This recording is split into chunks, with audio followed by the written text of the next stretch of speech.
Let me now introduce our guests for this program. This is going to be a very interesting program, a program discussing lots of matters about international affairs, democracy, the state of our world.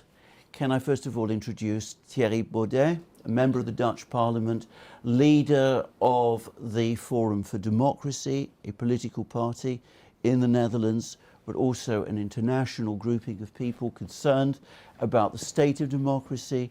And can I also introduce John Laughland, who is the director, as I understand it. And both John and Thierry have made a particular political stand defending democracy, defending the values of democracy and freedom and liberty, which used to be core values in the West, values that people fought for, that were established, and which are being eroded away. And when I say they've been eroded away, we've had an extraordinary period that we have just been through, in which the whole of Europe, the whole of the West, much of the rest of the world also, was in lockdown. People were placed in effective detention, often in their own homes, unable to conduct their businesses, unable to live their lives, and severely criticised and subjected to legal action if they protested or spoke out against what was done to them. And this is all related to a pandemic. Of course, we've had many pandemics in the past. Nothing like this has ever happened in the modern world before, but it did happen on this occasion. And it happened internationally, and it also took place nationally. It was also enforced by national governments, all without exception, with great rigour. And both John and Thierry, both scholars, I should say, they've written wonderful books on many subjects. They've looked into this subject. They are involved in a political movement, which is the only political movement across the Western world, in effect, that challenged right from the start throughout every aspect of this enormous restriction and denial of liberty. And that is the first point, I think, where we will start, because in a way it was both symptomatic of where we're going, and also it was a further catalyst accelerating the trend to where we're going. And Thierry, if I may start with you, you've written a book on this topic. Perhaps you could introduce us, tell us a little bit about the book, and then we can perhaps explore this subject in a little more detail. Thank you. Well, thank you for inviting me and inviting us. It's a real pleasure. I've been a follower and admirer of the Duran for some time, and indeed it's quite exciting to be able to present the book with you today, because it's appearing this August, this summer. The COVID Conspiracy was a #1 bestseller in the Netherlands, so it gained quite some readership, and I really hope that an international readership will also be interested in this story, because what I try to tell is of much greater importance than just the situation in the Netherlands. As you rightly said in your introduction, this was obviously a global phenomenon. And the interesting thing about it, I would say there are two elements in this COVID craze, this COVID mystique that has taken over political and social life during at least 2 years, from January, February 2020 till the moment when Vladimir Putin obviously cured COVID when he invaded Ukraine. Was that very day COVID was over, miraculously. But okay, so during those 2 years, we witnessed effectively two things. The first is that all societal checks and balances, not merely formal checks and balances in terms of fundamental rights, freedom rights, an independent judiciary, parliamentary restrictions on what the executive branch may or may not do. All these formal checks and balances of a democracy vanished overnight. So the state operated as one block, imposing these restrictions which indeed have not been imposed since the dawn of time, essentially. But also, not just these formal checks and balances, but also the informal, the material checks and balances of a free society stopped functioning. Journalists were of one opinion only. They silenced every critical voice. Academic institutions, corporations, businesses, the entire fabric of society in the way that I used to understand it as a diverse series of different players with their separate interests that were sometimes aligning, sometimes conflicting, and that resulted in this quasi-chaotic manner through an invisible hand, as it were, in a free society where more or less rational conclusions were drawn through all these players that had their thing to bring to the table. This vanished. From February/March 2020 onwards, there was one narrative that was pushed across the board. Lockdowns work to limit the spread of disease such as that.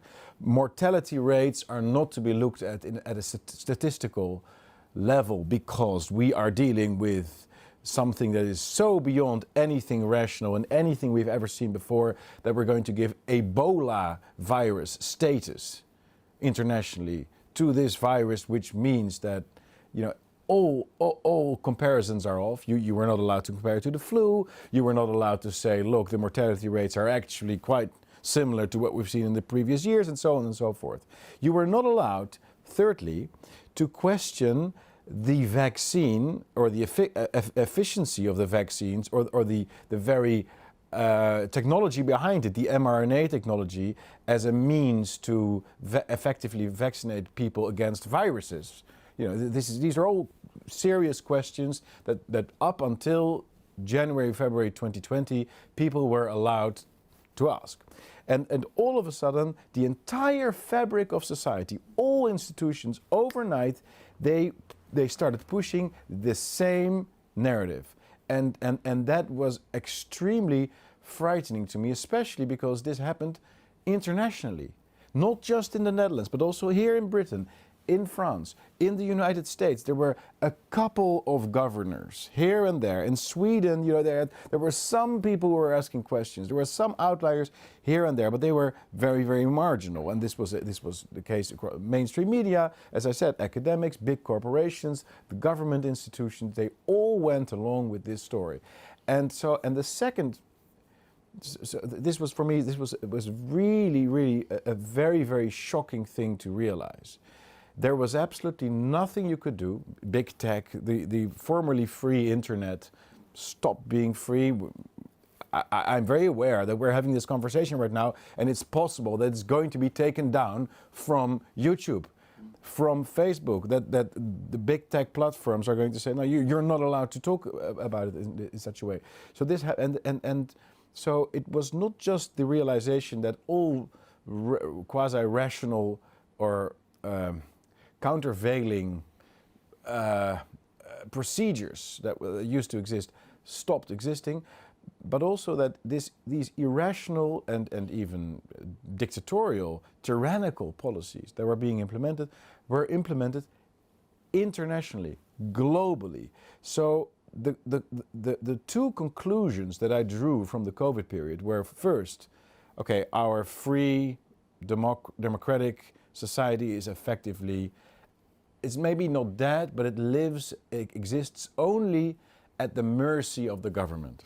If the deep state behind the government, or whatever you want to call it, if they allow a free debate on a particular subject, then we'll have a free debate. But if they don't, everybody stands in line. Secondly, this is an international phenomenon. So we may believe that we live in sovereign nation states where we have parliaments, where they have discussions about things, and then the parliament decides A and another parliament decides B, so you have a concert of nations, that kind of thing. That's history. That's not the way the world apparently works, because this was implemented on the very same day, March 16, 2020, Britain, the Netherlands, Italy, France, they all went in lockdown. It's impossible, it's inconceivable that this was a sort of spontaneous decision. And thirdly, and perhaps even most frighteningly, I haven't mentioned it yet, but the sheer tyrannical nature and heartlessness and inhumane nature of the policies. We are being governed by people that are irrational, which is obvious. There was from April, May 2020 onwards, there was absolutely no discussion anymore. Professor Ioannidis, major studies, all confirmed by so many other scientists, of the mortality of COVID, which was comparable to the flu. There's no serious discussion about it. Secondly, lockdowns, they don't work to limit spreading of diseases. There was from May, June onwards, it was the numbers were clear, the statistics were there. It was absolutely unarguable that it was working. Now, so on and so forth. So the irrationality of the decisions being taken, the international nature of these policies, and thirdly, the ability, apparently, of our institutions of authority, the decision makers, those in power, to implement policies that harm people to the extent that it has left elderly people to die alone. It has caused enormous numbers of depression amongst the youth. It has destroyed businesses on a scale that is just, we're still suffering from it, the consequences. These three realizations made me change my life, the course of my political party.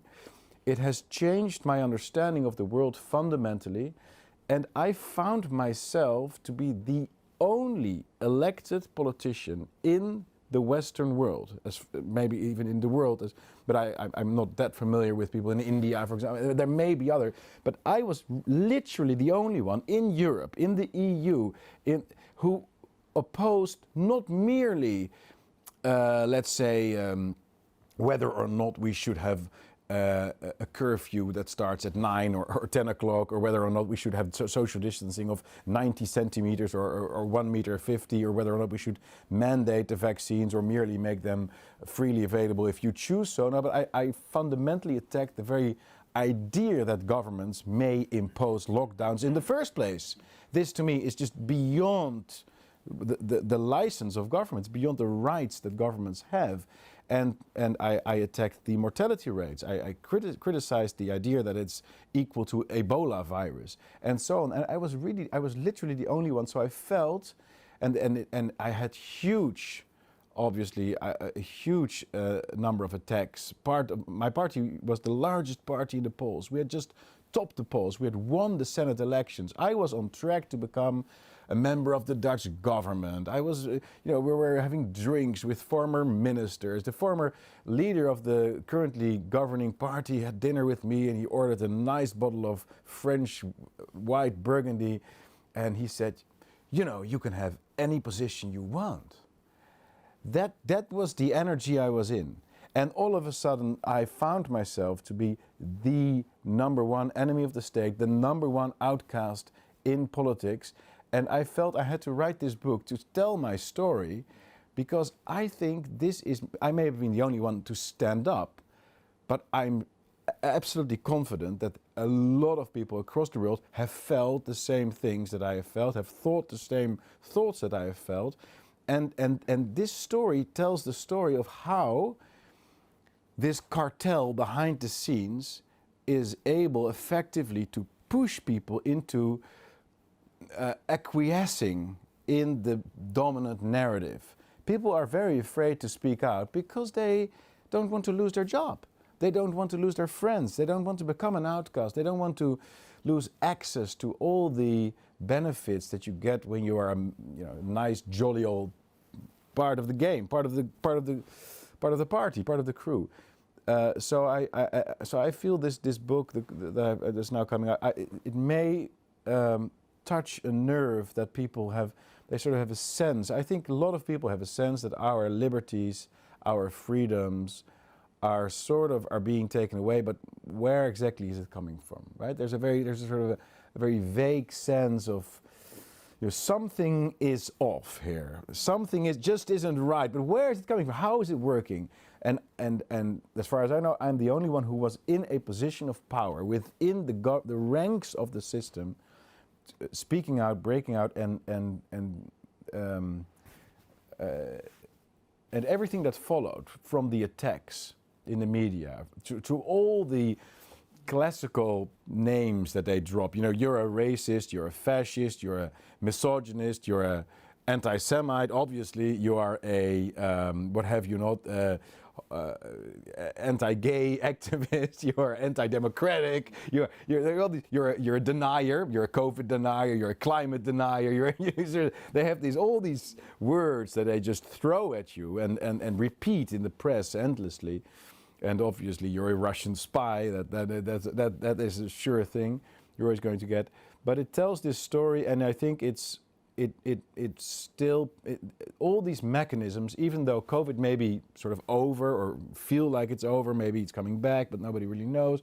But it's essentially the same thing with the Ukraine situation. It's the same thing with the EU, the euro currency, CBDC that's coming for us, immigration, climate change.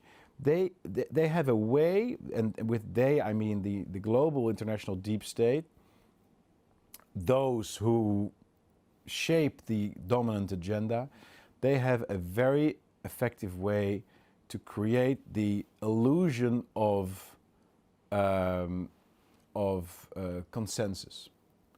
They manufacture consent, to quote the famous Noam Chomsky, who wrote a book about this.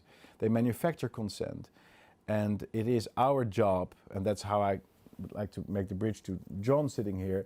It's our job to create a platform that counters this dominant narrative. We have to create a counter-narrative.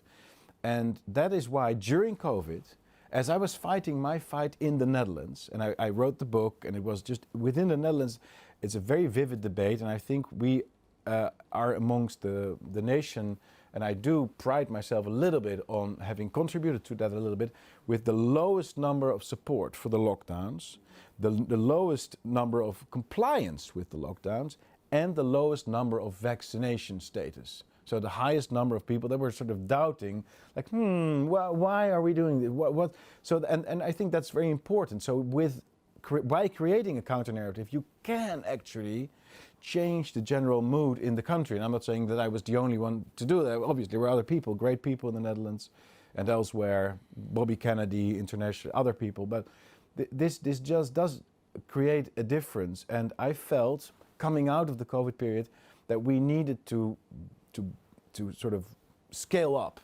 and bring the openness of the debate in the Netherlands. And we have obviously a long tradition of publishing Montesquieu and Voltaire and Enlightenment books. And the Netherlands is sort of it's a country where sometimes new things come up. We had to create a platform to push this to an international level. And that's when I reached out to John. John has been an old friend and someone I've been admiring for many, many years.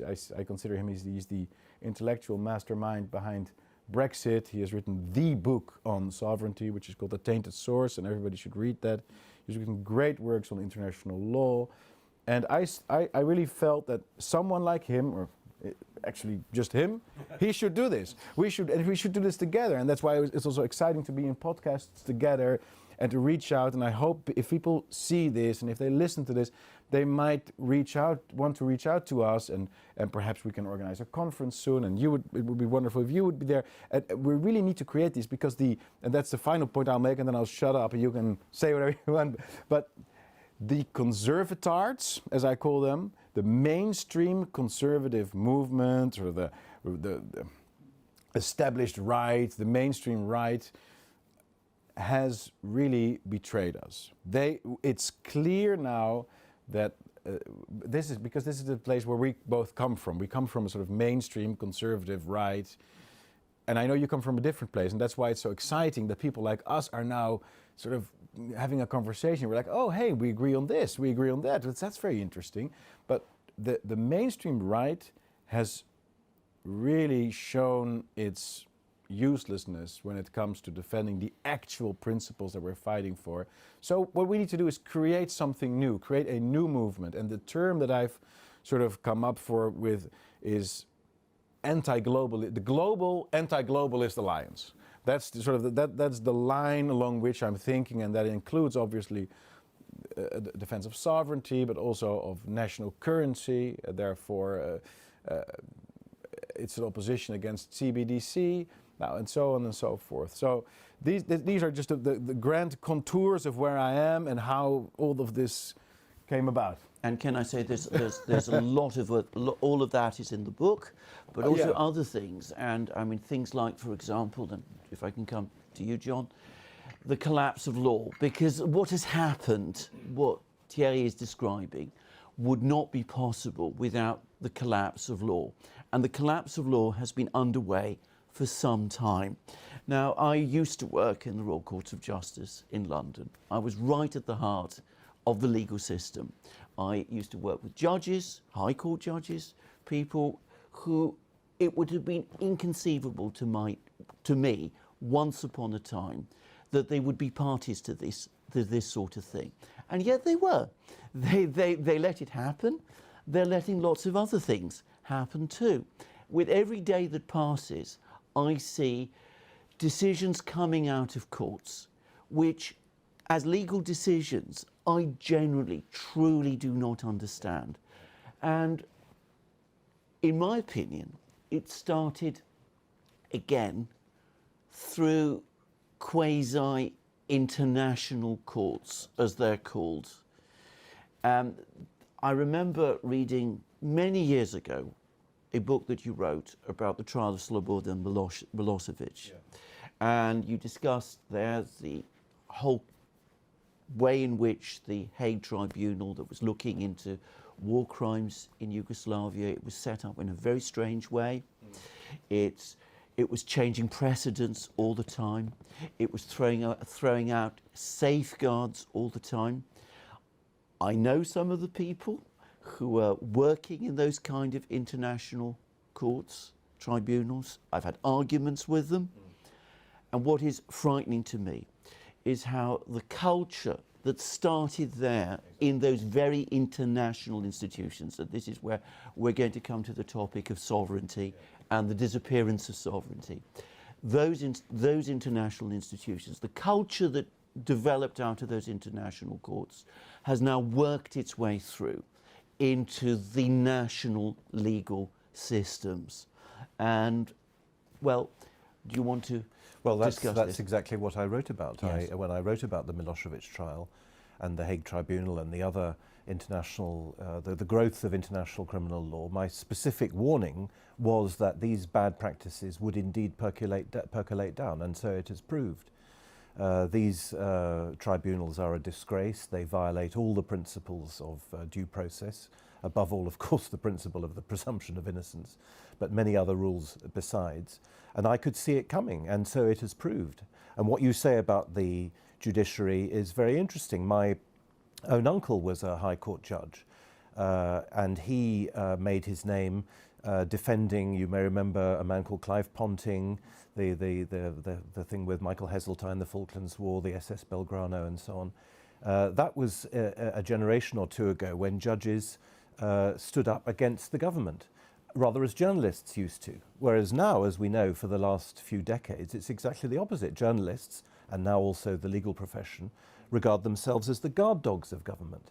And that is why the COVID issue is so important. The COVID issue, although it sprung upon us and we didn't expect it, we didn't see it coming, now that it's come and we hope gone, at least for the time being, we can see, I'm sure you agree with me, that the way that the COVID pandemic was treated was, COVID is obviously an illness, was itself a symptom of a sick society, of a society which was already sick, of states which were already sick.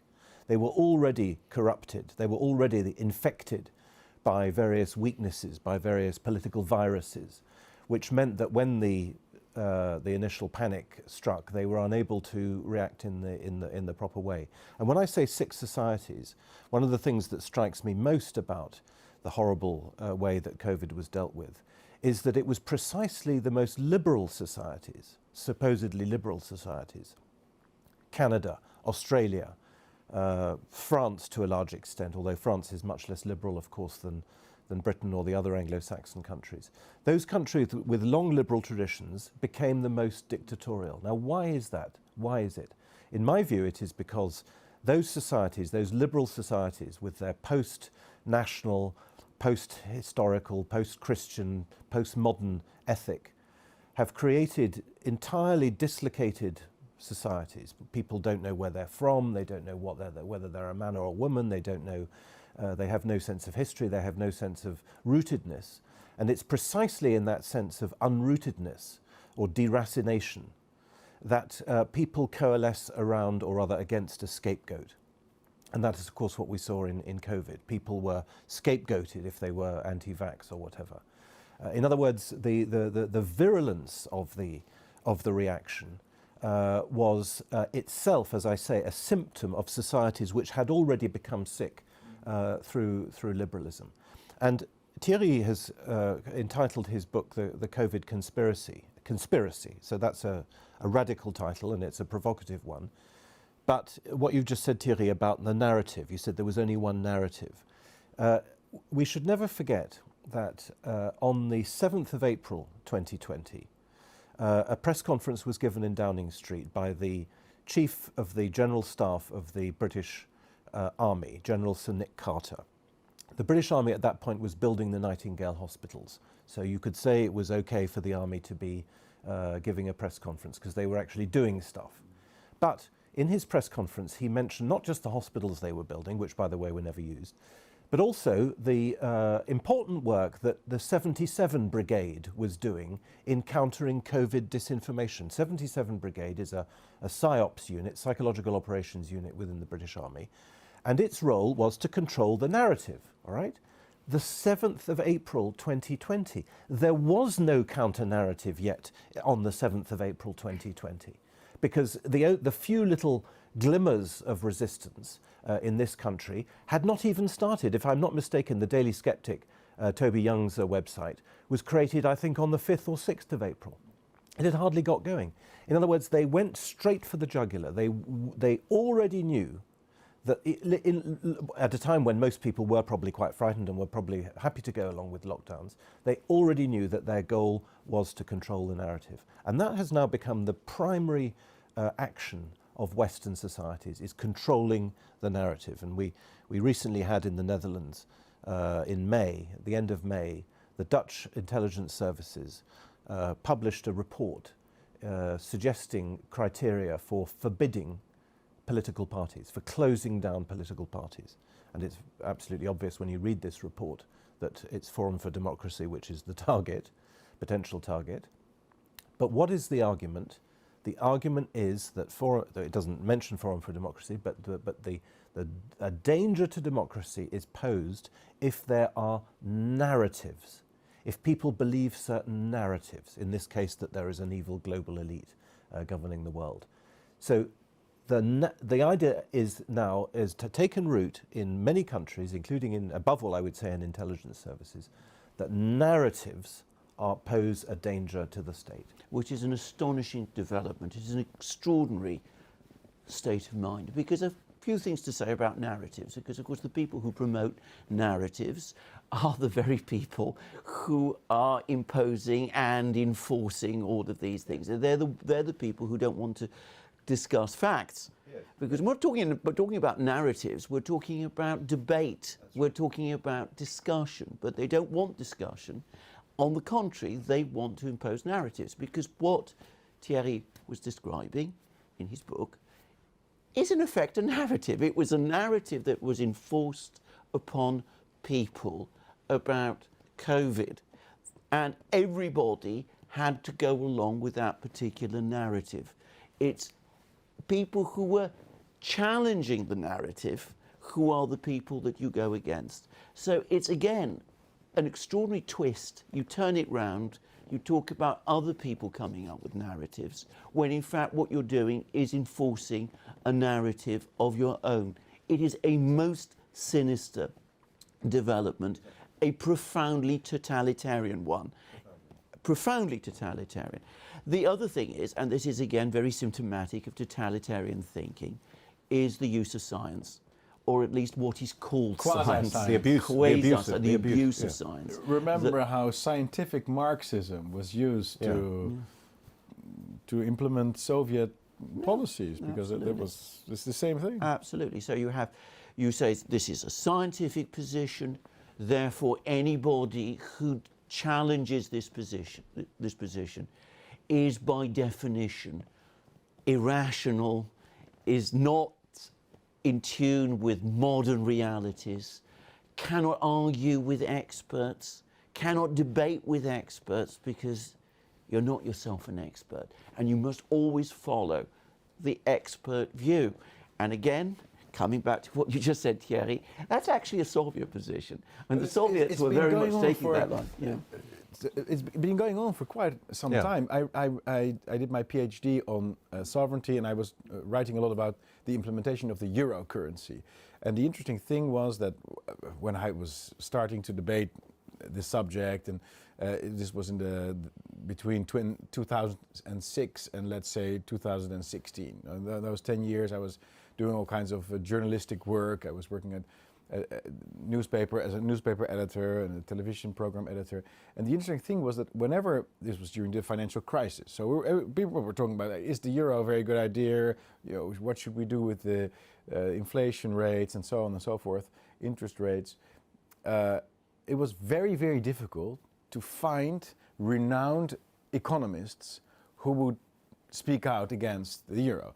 So what happened was that the entire journalistic class, which was, I would say, semi-literate. The people that I encountered at newspapers, they were semi-literate. So they had sort of, they got a sort of a bachelor's degree somewhere, and then they started working here and there, but they weren't actually familiar with rigorous academic work. They weren't academics themselves. They were sort of, so they had this huge feeling of authority for a professor, university professor. It was like, so if there was no renowned university professor who would speak out against the euro currency, in their mind they would conclude this is a consensus subject.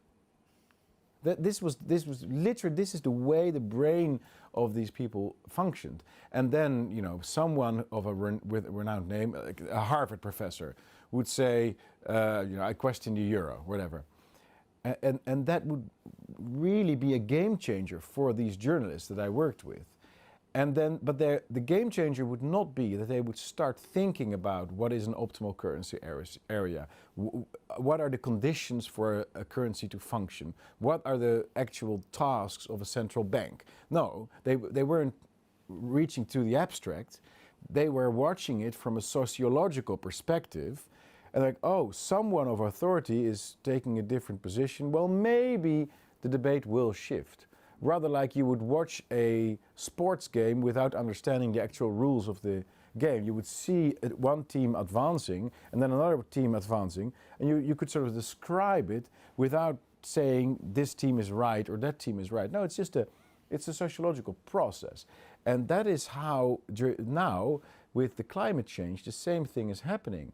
There's this IPCC, which is a fraudulent organization, which is set up specifically to monitor man-made, the impact of man on the climate. It's not there to research the climate. It's there to pick out those studies that say something about the influence of man on the climate. And then they have all these corrupt means of filtering out dissenting scientists, papers that have different finds, besides the very thing that they're doing, which is projecting things into the future, which by definition is not falsifiable, therefore doesn't meet the fundamental principle of scientific research.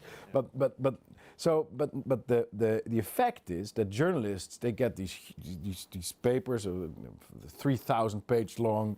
There's no single journalist in the entire world who is going to read it, let alone understand what is actually being said in these studies. But they get this report, and they write, like, there's huge report which says, and then in the executive summary it says something, And that is how the science is used, or the quasi-science. With the vaccines, it's the same thing. So I was questioning the Dutch Minister of Healthcare every week during these 2-year COVID months, the 2 years. And there's no question that he had no clue whatsoever what mRNA is, what a spike protein is. There was no way that he understood this, anything about it, or what the difference is within your immune system regarding naturally survived infection or vaccine-induced immune response. There was absolutely no way. So I was reading all these papers. I was actually studying the matter, because I thought immunology is a very interesting subject. But a minister, apart from the fact that these people generally don't have the kind of brain that allows them to understand these complex issues, but also they don't have the time. They don't have the time. They have meetings all day, journalists, civil servants standing around them, and that explains in part the sheepish willingness of national governments to just go along with an internationally created narrative. Pfizer and obviously the CIA and Moderna, when CIA and Moderna are obviously very, very linked. All these organizations have hundreds of people creating very complicated executive statements, and they go out to ministers, and the ministers are like, oh, well, I trust the experts. And that's how democracies die. That's how public debate dies. And it's happening right in front of our eyes. And the reference, as you say exactly, the reference to science is one of the most stifling and destructive and dangerous things there are. Because people are like, oh, if it's proven, you know, who am I to? But obviously it's never proven. That's not the way science works. It is in fact sinister, because of course the nature of science, if you know anything at all about the history of science as it developed from the 16th century onwards, is that it thrived on debate. And in fact, debate did not happen to any extent over the COVID crisis, over the so-called climate crisis, over any of these crises, because a scientist today who goes against the scientific orthodoxy, the scientific narrative, if you like, takes on enormous risks. Just as, and again, I perhaps shouldn't overstress these points, but just as in the 1930s in the Soviet Union, if you argued against Lysenko over genetics, you would find yourself in great difficulties. You would find yourself in great danger, in fact, career danger, if not worse. So it's, again, an imposition, ultimately, of a totalitarian concept on science. You're no longer using science as a mechanism of inquiry. You're using science as a mechanism of control. You control the scientists, and through the scientists, you control the debate, and through the debate, you control people and society, and you also provide arguments, equipment to use to enforce all this narrative through the law. Yeah, I don't think we should be too blue-eyed, as they say in Dutch, in other words, naive about the scientific paradigm that you've referred to, the idea that for centuries scientists were just interested in discussing and exchanging ideas and whatever, and always pursuing the truth. There's always been in science, at least since Francis Bacon at the beginning of the 17th century, a desire on the part of scientists themselves to exert power through science. Francis Bacon wrote in 1605 that the purpose of science was to control nature and to establish man's control over nature. Man would no longer be the victim or the subject of nature, but would instead establish control over it. And if you think about it, throughout history, from that point onwards, and possibly even since before then, literary figures and commentators have been very aware of the dangers of government by scientists. It's in Gulliver's Travels. It's in what's he called, Karl Čapek's book about when robots take over the world. Yes, of course. You know, there are many examples of this. This Brave New World, obviously, Frankenstein. Yes. And I mention that not just as to make an academic digression, but because in the case of COVID, Professor Neil Ferguson gave an interview a year after lockdown to the Times, and he said, "We didn't think lockdowns were possible. And then when we saw what was being done in Wuhan and then in Italy, we realized that it was possible." In other words, this was a scientist taking a political decision. Politics is the art of the possible. He thought it wasn't possible, then he realized it was possible, and so he went for it. With all the, I would say, cruelty that accrues to a scientist like him. Because, as it happens, Ferguson is not a medic. He doesn't have any expertise in medicine at all. He's not a doctor. He never cured people. He's a theoretical physicist and statistician who is predisposed, as are many other scientists, to regard, and including economists, to regard society as a machine, Yes. and not as an organism. Absolutely. That is absolutely correct. Now, John, John, you talked about Thierry's book. You said the word conspiracy is a powerful one. Yeah. And it is. And I'm going to make here an observation based from personal experience, legal experience, because the way some people talk about conspiracies is they give the impression that there are never things like conspiracies. Now, any lawyer who's worked in the legal system knows that conspiracies exist. Yeah. They Indeed. also know something else, which is that if everybody in a certain type of situation, say in a case, if everybody in the case is saying exactly the same thing, that is, and I again speak from experience here, that is an almost definite clue that you are dealing with some kind of conspiracy. Because people do not always automatically say the same thing, even when they are predisposed to agree with each other, unless there's some sort of something going on. There will always be differences, there will always be nuances, there will always be disagreements, there will be dissonances. I'm sure you've all seen, you will know the famous Japanese film about, you know, the murder in which everybody sees it from a different angle, but they're all describing essentially the same event. If you actually analyze it, they're describing the same event. But if everybody says the same thing, that is usually a sign of conspiracy. And I have to say that it's becoming very difficult, even for somebody as generally skeptical as I like to believe myself to be, to avoid the evidence, the mounting evidence, that we are seeing concerted moves at some level. And we come back to the point that both of you are making about sovereignties. Because if you are doing away with sovereignty, you're doing away with that fundamental mechanism of control which has existed within the only functioning systems that we've ever had that have led to democracies, which are nation states.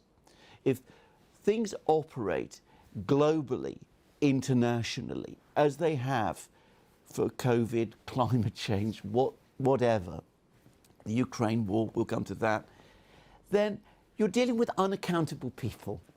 And when you have dealing with unaccountable people, you can't control them. And that, in effect, fosters a culture where, in my opinion, conspiracies can happen and can seep their way down. What are your thoughts about this?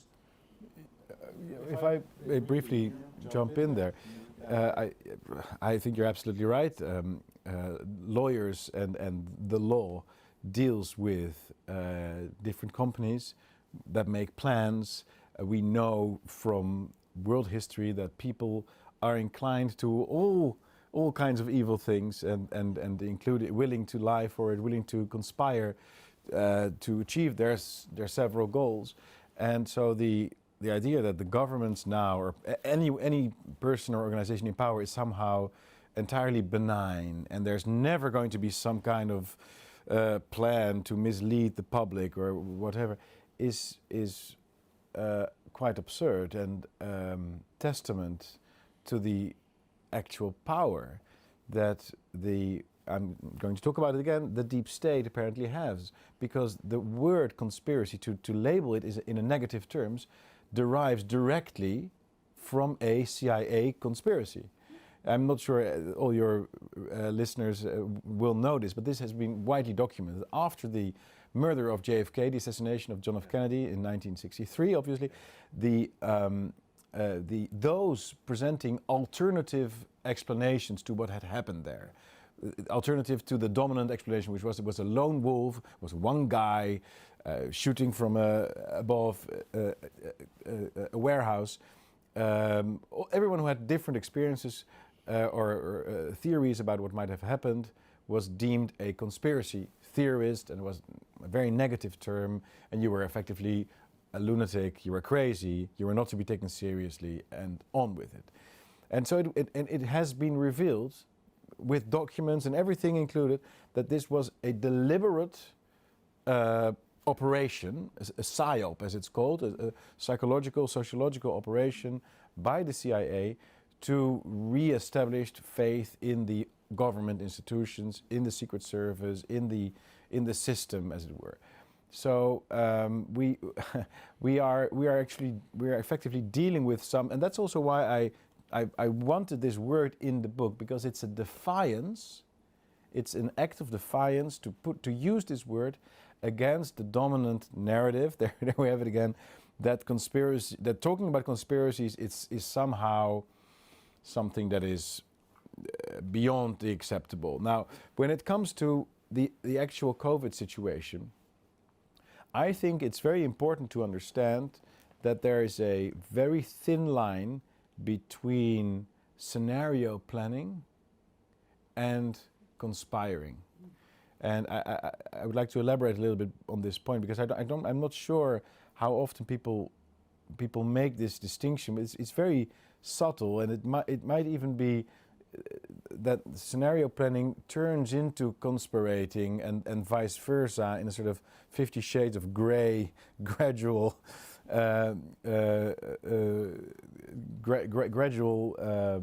trend. Whereas they had the Event 201, which was a huge simulation of the outbreak of a coronavirus, which was held in November 2019. It was organized by the Bill and Melinda Gates Foundation, by several government agencies, including the CIA, which was present. The CIA had a high representative present at that event. It was a physical event held at the Johns Hopkins University in the United States. And they simulated what would happen if a global coronavirus would break out. And they came up with all the conclusions, like lockdowns, face masks, vaccines, censoring different opinions, that were then implemented half a year ago. Now, is that a coincidence? We may not know, but we don't know for sure. But it's the fact that such scenarios are being planned is already, as it were, putting an implicit conspiracy in place, you might say, to get governments, to get businesses aligned when such an event would happen. And there have been about 10 such simulation events. Clade X is another one, Crimson Contagion. They've been held throughout the years, 3-4 times a year for several years. But we also have simulations now being held, or have been held, on what would happen if, let's say, a war breaks out in Ukraine. And so there you can see there are all these training events where government officials and journalists and businesses are being told how to respond in the event of. And out of 10 possible scenarios and possible events, one may materialize. Let's say coronavirus, or another one may materialize. Let's say war in Ukraine, right? Those are two. And then the other 8 may not materialize at all, like an alien invasion, whatever. There are all these scenarios that a hack attack, a complete destruction of the internet. They have all these scenario planning, and then they make a guidebook with principles and protocols.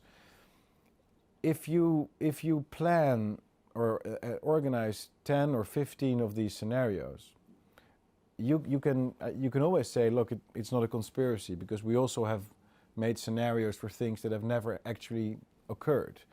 But still, you are moving into the direction of a world where everything is centrally controlled, and that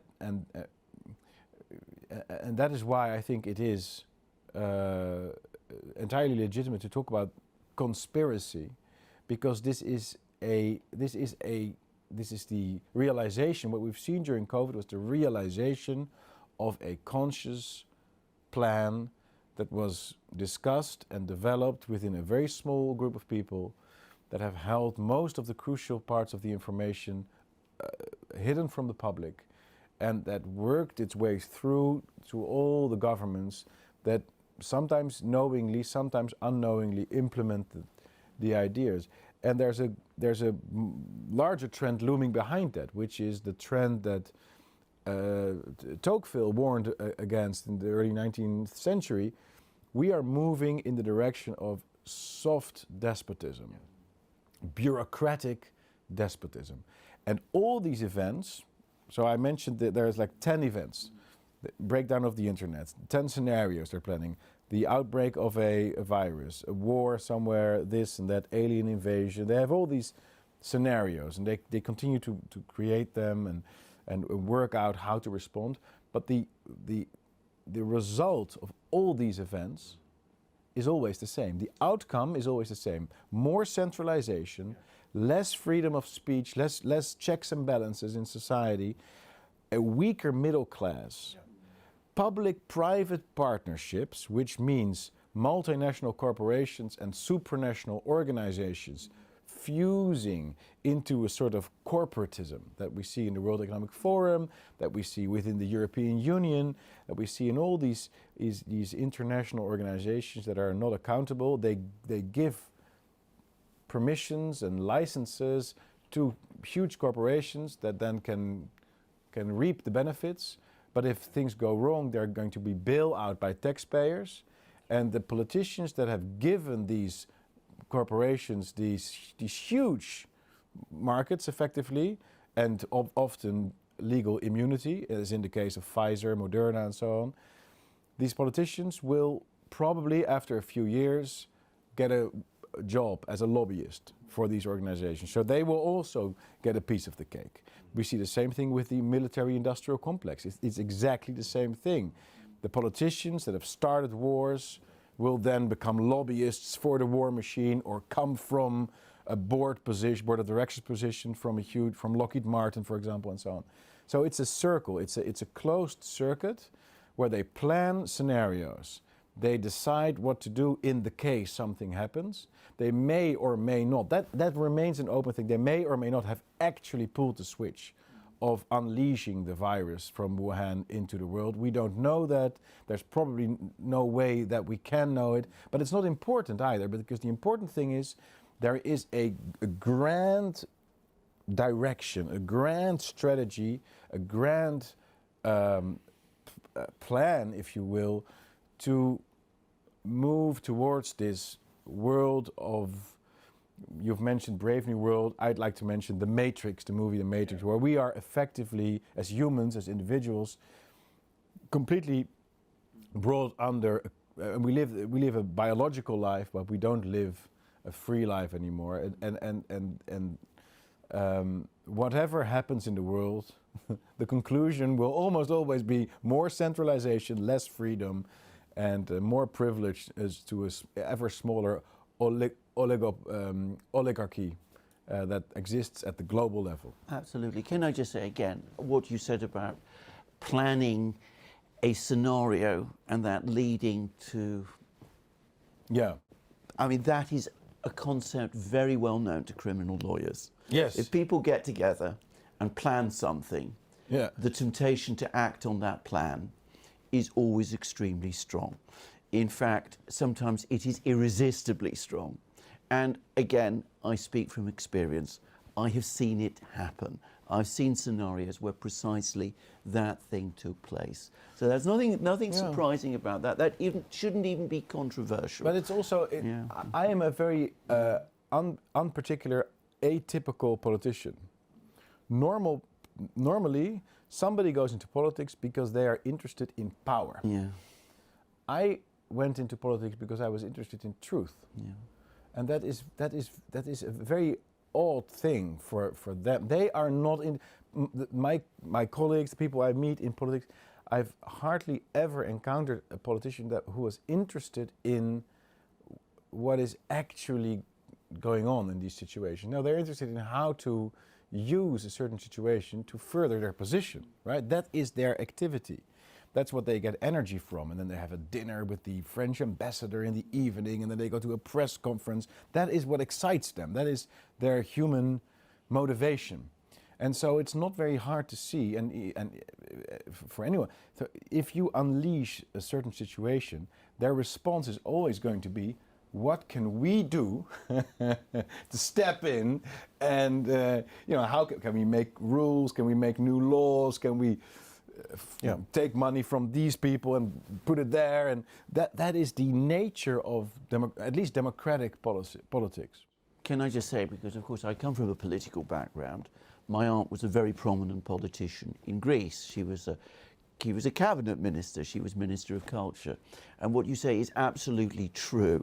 And a politician who is interested in truth is going to be very, very unsettling indeed for other politicians. I can say that with absolutely definitely. But again, politicians are people who in the West, we sort of came to know how to control, because we had a kind of democratic politics in the past, and it came from below. But we had politics. It was all very much constructed around the nation, around the state. We had elections. We had political parties.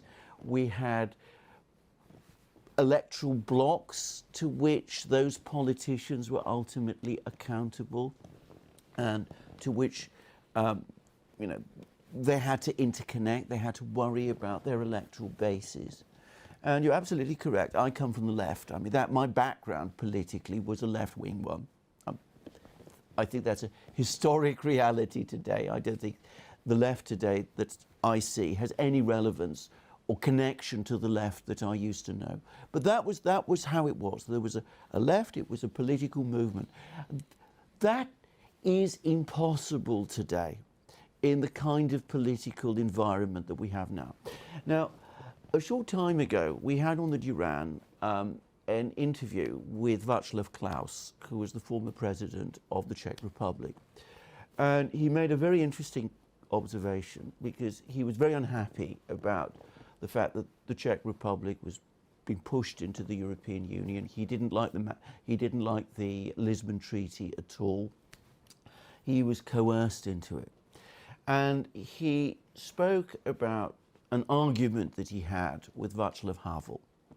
And Klaus said, what I wanted was parties. I wanted real political parties. I wanted political competition between the right, of which of course I was a part, but I also wanted the left. I wanted to have a left. I wanted to have diversity, because for me that is what not just democratic politics, but politics is about.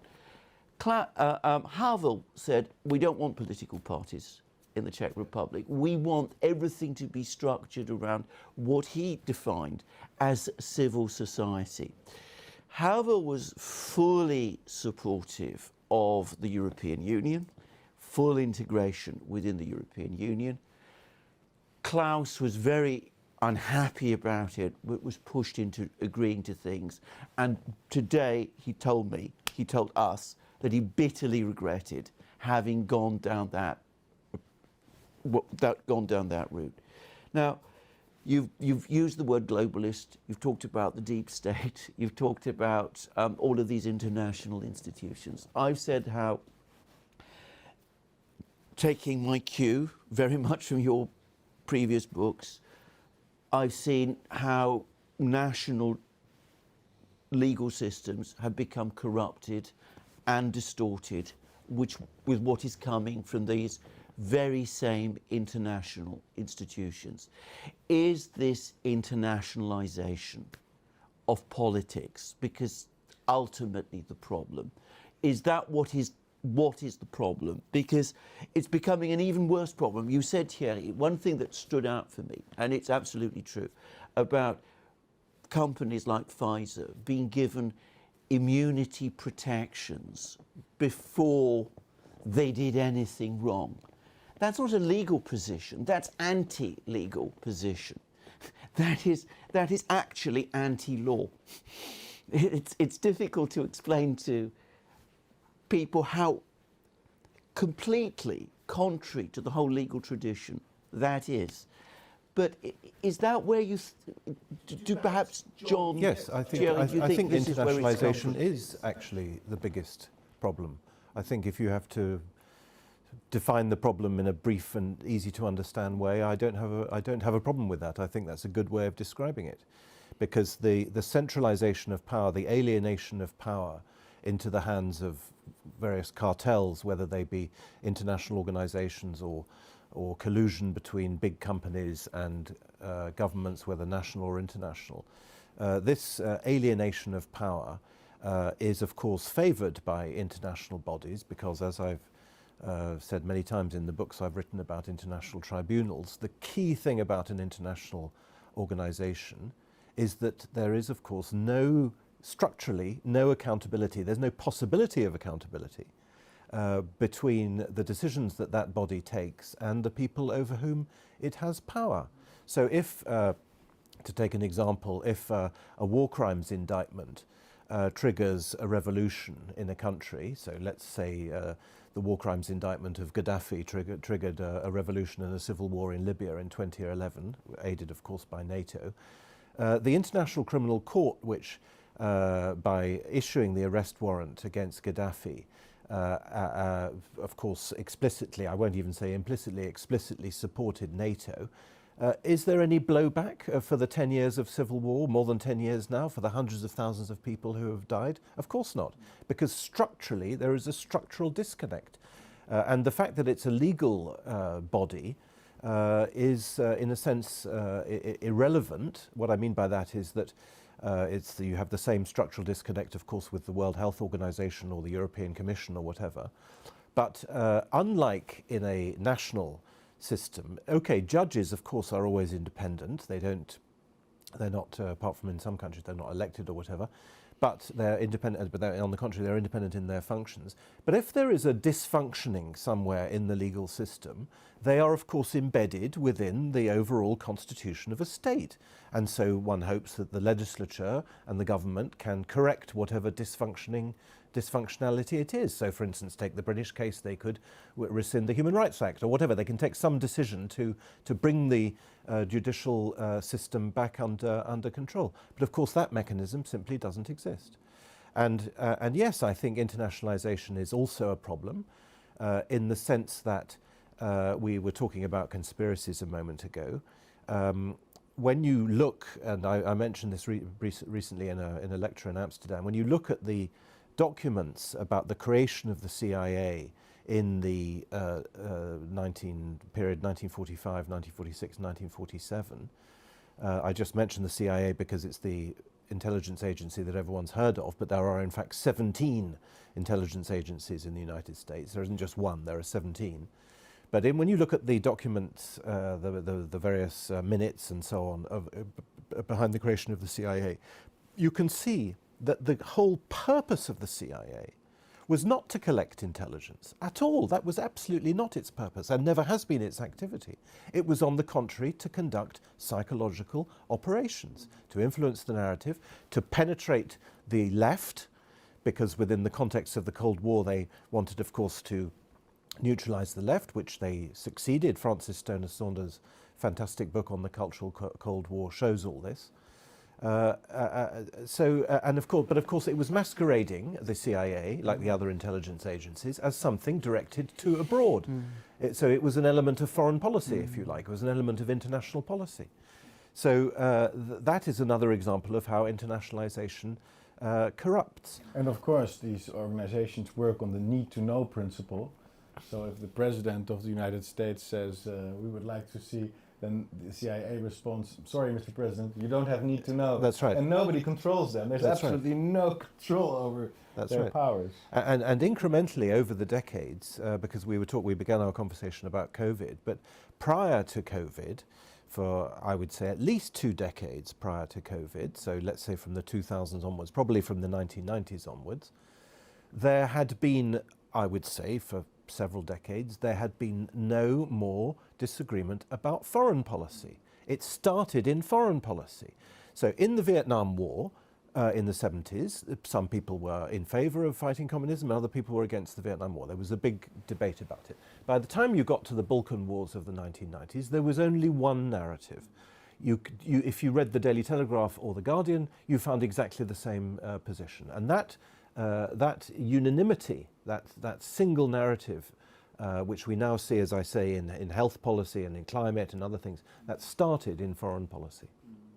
Because the foreign policy establishment, like the intelligence establishment, like international organizations, and ultimately like big corporations, they can act with impunity because they can impose things, so to take the case of the Americans, on other countries. Let's take the example of wokeism, which actually does not work so well at all in the United States because there's lots of opposition to abortion and other progressive policies.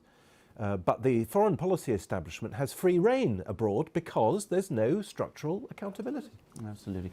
Can I just say what you said about the CIA not being good at intelligence or even interested in it, It's not interested. gathering information?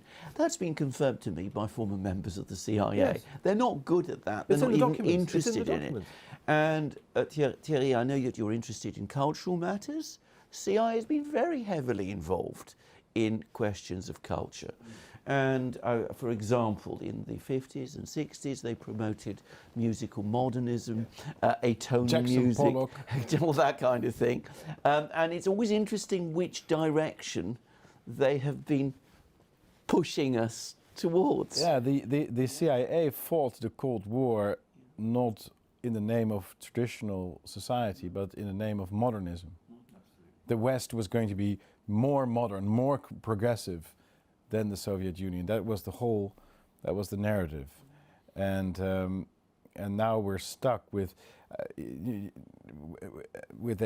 society that is deeply infected by what I tend to call cultural Marxism. So you had economic Marxism behind the Iron Curtain, obviously, but you had cultural Marxism, which penetrated the CIA through the Frankfurt School. This is also well documented. The thinkers of the Frankfurt School that created the cultural Marxism, which believed ultimately that if Europe wouldn't do away with the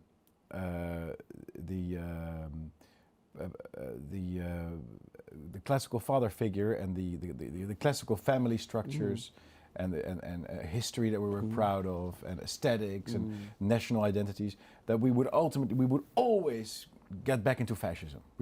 Fascism would follow. Where a traditional family exists, there fascism will follow. That was the basic, which I think is a ridiculous conspiracy theory, if I may use the word in that context right now. But that is what they believed, and that penetrated completely the cultural, academic world of the West after the World War, but also the Secret Service, and it was part of the denazification plan of the Allies, essentially, of the America primarily, but also Britain, to make sure that no German would ever march on tonal music again. That's why Karl-Heinz Stockhausen was promoted, who was I'm not sure everybody knows, but was an extreme promoter of atonal music that was impossible to listen to and breaks every glass that is nearby. But he was promoted to be the head of one of the most influential musical institutes in Germany, and modern architecture was promoted, modern abstract expressionism in the arts was promoted, and also a very liberal sexual morality, which followed directly from the work of people like Herbert Marcuse, who believed that if we don't liberate the sexuality of the man then through the Oedipal complex, he will ultimately become a fascist again. And that is also why in the authoritarian personality, which is a huge studies that another member of the Frankfurt School, his name was Adorno, undertook, an empirical study, a huge emphasis was placed on the sexual life of, quote unquote, fascist-minded people, which were right-wing people, traditionalist people. And it was stated, it was claimed, I think this is all pseudoscience, it's quasi. This is a typical example. The Frankfurt School is a typical example of a thesis that is proof of its own value. It's a circular argument they're presenting, but they stated that these traditionalist people, right-wing people, people that were more conservative in their ideas, had more conservative sexual morality, and therefore that it was likely that they would be more susceptible to fascist behavior, and they developed this test, which is the F scale. Anyone can Google this. You can do it online. You can do the F scale test, and have all these questions being posed to you, and then the solution was to make America and the West less susceptible to fascism, whatever it may be. It's never defined. They never define fascism. They just refer to it as the worst, and we all know what it is. But it's a very difficult question. How to define fascism? What really happened during the Second World War in terms of ideological clashes? And wouldn't you say that the essence of fascism is really corporatism, which is public-private partnerships? Hey, that is interesting. Wow. I mean, these are all very interesting, relevant discussions, but none of that ever interested the Frankfurt School. They had just set their mind on destroying the traditional family and the traditional sexual boundaries of European life by promoting sexual, how do you say this, diversions in English, is that the word?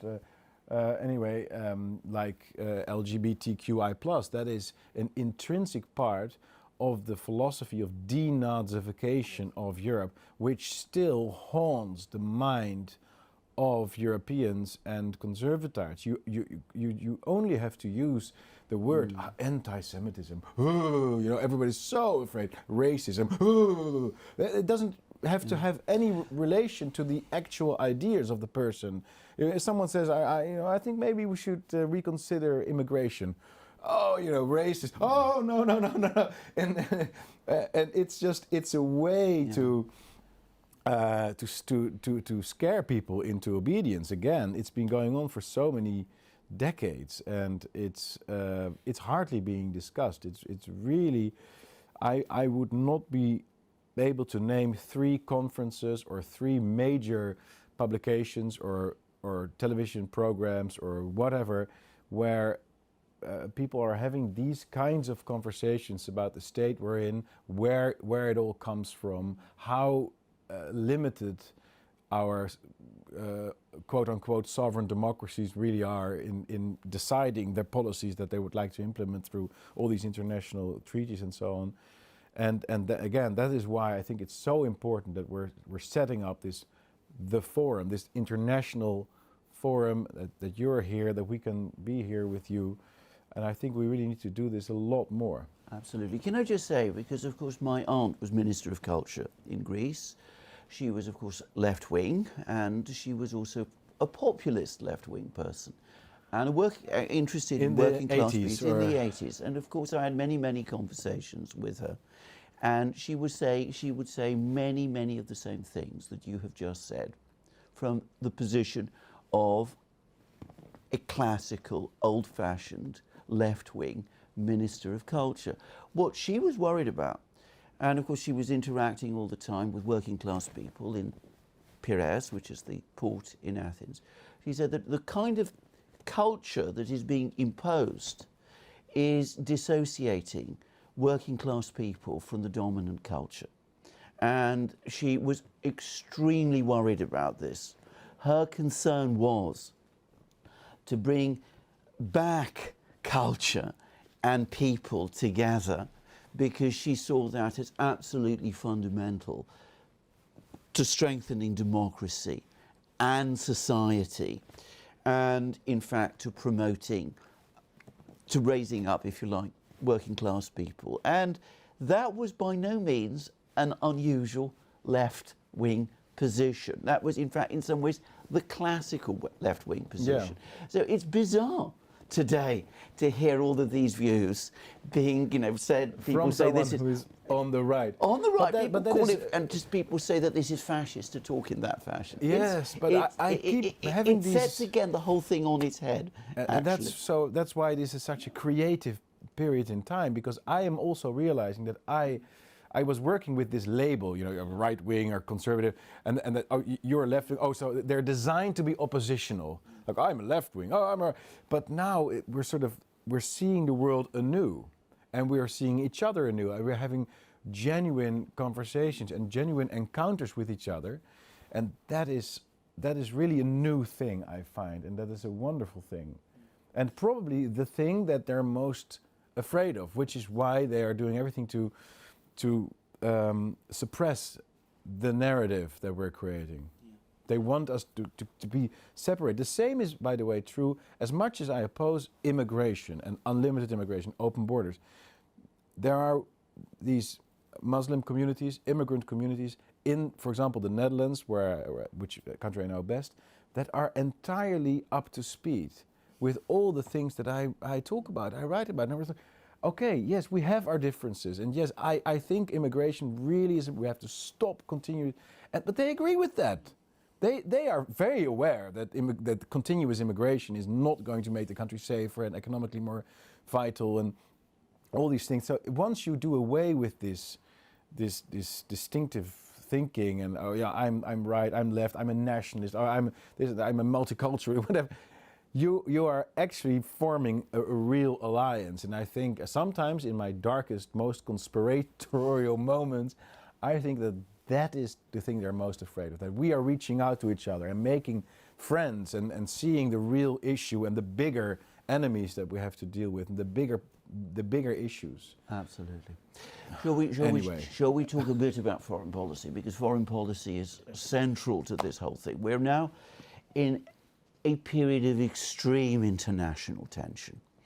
There's no debate about this. This is completely the same as what we've been hearing about all the other topics. We can't really debate foreign policy. It's very, very dangerous to come out and take a stance against the militarization of our relationships in Europe. We all have to agree with the line that's been taken about Ukraine. We can't talk about the previous history of this crisis in Ukraine. And you can take, any people are at liberty to take different views about it, but it's not acceptable even to talk about this anymore. And what I again find very alarming is that I read things in the Western media about this conflict which are so factually wrong, so completely opposite to things that have actually happened, so entirely delete or ignore actual events that led us up to the point where we are now, that it is impossible that the people who are writing these things are not conscious of the fact that they are suppressing these facts. They must know what they are doing, because in order to suppress them so completely, they must know them. They must know about them before. Can you give an example what you're thinking? Well, the Minsk Agreement. Yeah. I mean, it's a simple the one. I mean, nobody talks about the Minsk Agreement. The history of the Nobody, the history of the, or even what it says.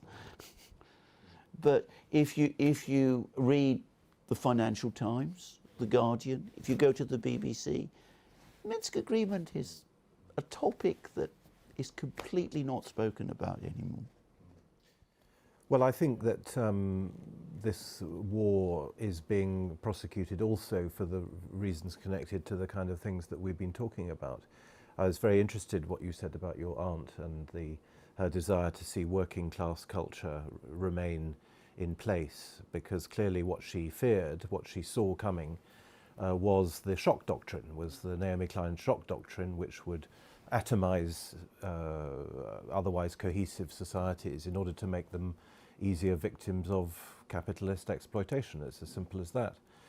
And one of the reasons we can leave aside the issues of NATO and all the rest of it, but I'm convinced, I've said this for many years, that one of the reasons why Russia is so hated is precisely to do with these issues of sexual politics that we were talking about a moment ago. Putin, his public persona is that of a real man, a bit like Erdogan in Turkey, and there may be other examples. He's macho. He's not only macho, but he is a bit macho, a bit like Berlusconi was, and there may be other examples. And I think that the fact that Russia has this leader who is admired by his people, because that again is a thing that we've lost in the West. Almost no Western leader is admired by his electorate or her electorate anymore. They're not even controlled anymore, but we don't even have people that they can admire. The idea that you have a man of stature who exudes virility and who exudes authority, exactly the thing which Adorno didn't want. He called it authoritarian, but actually it's authority. Those, I think, are the subliminal emotional reasons. And of course the fact that Russia is renewing with her national history and trying to do what the Germans call Vergangenheitsbewältigung, to sort of comprehend her own very obviously tragic history in the 20th century. Whereas Europe, of course, is turning its back on its own history and pretending it didn't happen. All these things, I think, at the deepest emotional level, are the reasons why there's this complete obsession with Russia. Can I just say, one of the most interesting things, if you follow Russian affairs and Russian internal discourse, that's been developing recently is, of course, the Russians. And I don't just mean political Russians. I mean a large part of the Russian intelligentsia, which has historically and traditionally focused on Europe. They've been seeing developments in Europe, yes, and they don't like them. Yes, yes. And they say that what we must do is we must preserve the best of Europe here in Russia. We are becoming the last refuge, in effect, the fortress, if you like, defending European values. You said that. Thierry said that in a speech. The odd thing is that the Iron Curtain, while obviously destroying the economic system in Eastern Europe, also protected it against cultural Marxism. So the countries in Central Eastern Europe, and certainly in Russia, the European part of Russia, has perhaps even been immunized against these cultural Marxist trends that have now taken over almost completely the conscience of Western Europe. And indeed, when I look at Russia today, I do feel that there is it represents a sort of a natural antidote to a lot of these trends. And if I just may mention one final one in that respect, is that Russia is probably the natural leader of the opposition against the climate change mystique because of its vast fossil fuel resources. It is the country, the opponent to this idea of an energy transition, which is not going to work, which is based on fake science, and which will destroy our entire industry and thereby wealth and economy and everything we have built over the past 200 years. So in that sense, also it seems to be the last vestige, because the whole of the West has been taken up by this mystique, this millennialistic idea that we must prevent a sort of new flood, like in the Old Testament. Because of our sins, the sea is rising. Absolutely. We've heard that story before, right? We've heard that story before. So where do we go? How do we resist? You've created the Forum for Democracy. I'm absolutely horrified, by the way, with what John said, that there is in fact a law being discussed in the Netherlands. I think that's one of the most sinister things I've heard over the course of our discussion. I mean, the Netherlands coming round to even talking about banning political parties, and I'm going to guess that it's not provoked the kind of uproar and anger and protest that No, perhaps that's the it should scariest do. part. That's Yeah. the scariest part. Nobody stands up for you because they're like, well, I'm not that party. So, but then of course they're coming for the other parties, and then there's no one to stand up for you. But so, how do we go about? I think the answer is twofold.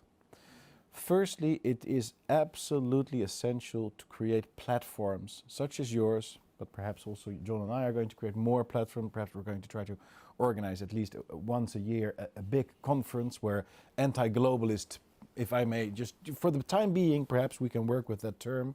People like us, like-minded people from the left and the right, previous left and right, can come together and discuss this, but also podcasts and so on. This is essential, and that's also how I use Parliament, because it's a platform. It's a place where I can speak to the nation and reach people and hopefully get them to think about these things and think differently about them. And we publish books and so on and so forth. So that's the first thing. The second is that we are building a network that is social and economic. We have launched an app on your iPhone, which is the Forum app, and we're now working on internationalizing it, so making it available, accessible to people from other countries, where you can offer services, you can set up your web shop, you can offer products, you can get your house on like an Airbnb network, you can go on dates. We have a sort of Tinder function, we have a chat function, all these things. And this is specifically to build the network, because people don't come together, as Robert Nisbet, the sociologist, famously said, simply to discuss things. They come together to do things. You need to create a social and economic framework, which is, I mean, this app is just one example. There are obviously other, and the term for that may be a parallel society. We need to start buying stuff from each other, hiring each other's services. We need to make sure we have some infrastructure, perhaps a bank.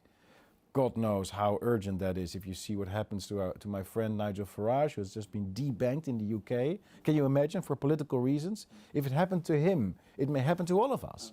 Nobody is safe with our money. And this is going to happen with all these services, essential services that we need, like applying for a job.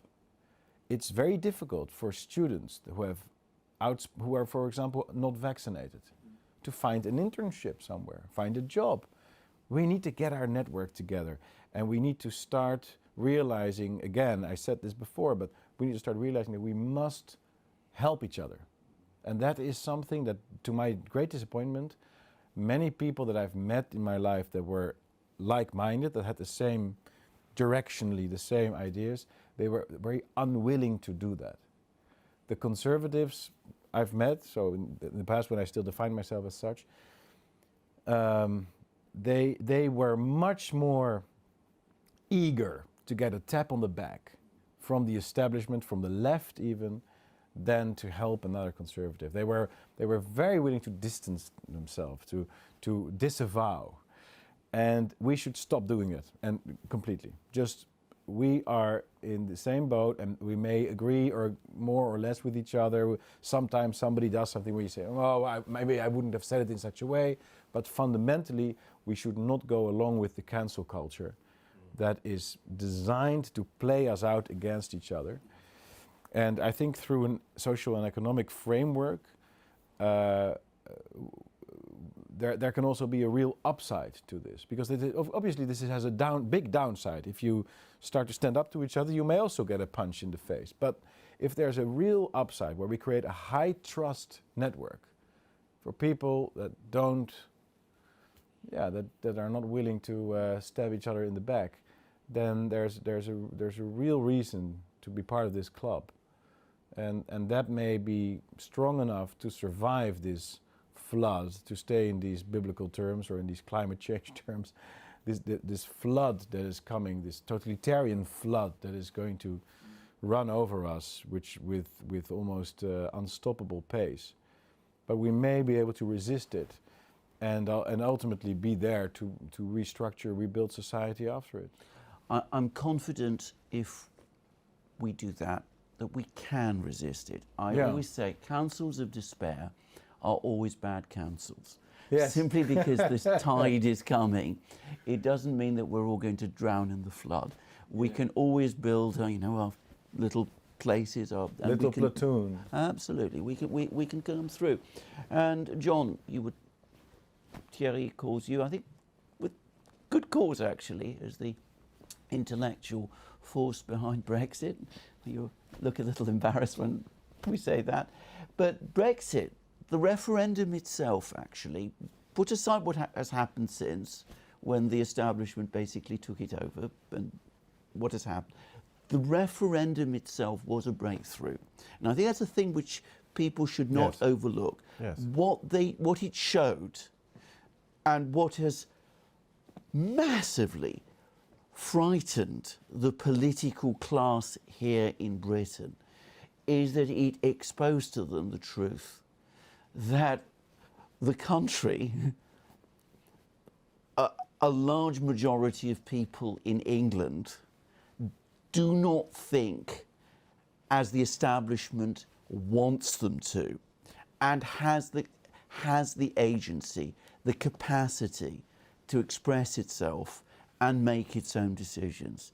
And if you live in Britain, as of course I do, you know that this is having a major impact still in the way in which politics are conducted here. The political class in Britain, in my opinion, has never felt more insecure. And if you want to understand why, go back to what happened in 2016.